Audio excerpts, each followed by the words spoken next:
There is a confusion that has been, paraded on the earth.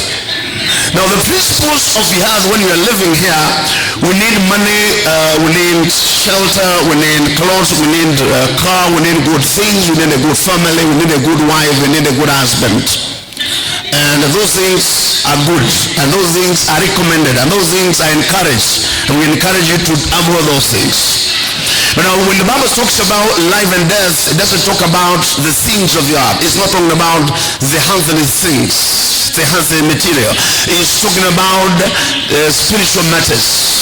He's saying, when you have not chosen God, you have chosen death. When God is not a priority, how do I know that I have chosen God? It is when God is my priority. When God comes first before I do anything. Before I do business, God must be first. Before I get into a relationship, God must come first. Before I do all other things, even before I give, before I relate, before I take a decision, God must be first. God must be first. That's why you choose life. Let's say you choose life that you may live. When you choose other things, the Bible says you choose death. You choose the devil, you choose the world, then you die. Because whatever sustains you controls you, or whatever feeds you controls you. So whatever is our hope, or we perceive as our provision, our sustenance, is what controls us.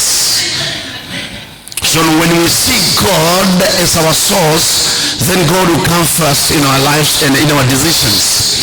But when we see the world, the earth, and the people as our source or sustenance, then they come first, God will come second.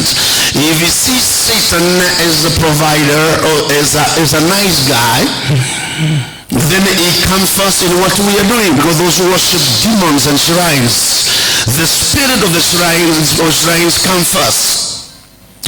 But when we love God, God comes first. Now, there's a confusion that I was saying. The devil, in the terminology of poverty, the devil is not poor in the things of the earth because he can access them.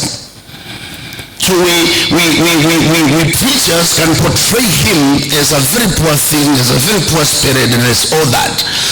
But the poverty he has is not the material things on the earth, because he can access them. He has accessibility, because the Bible says he was thrown from heaven or to earth, and he went to the sea. So he controls the sea, he controls the earth. He controls, because he was thrown to the sea and the earth. And who to them ole wao wanaokaa katika nchi kavu na bahari, maana ule joka ametupwa, alipotupwa aliangukia mahali huko. This is why you can find places like Congo, the DRC, that is rich in minerals, but there is no peace.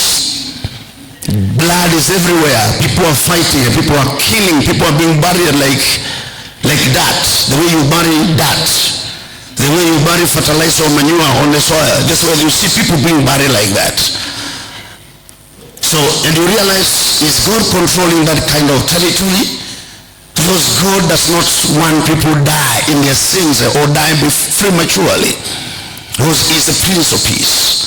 So this is why we're saying, when we confuse the two things about the ownership of the material things on the earth, so the devil is not short of them, because he controls some junk of it.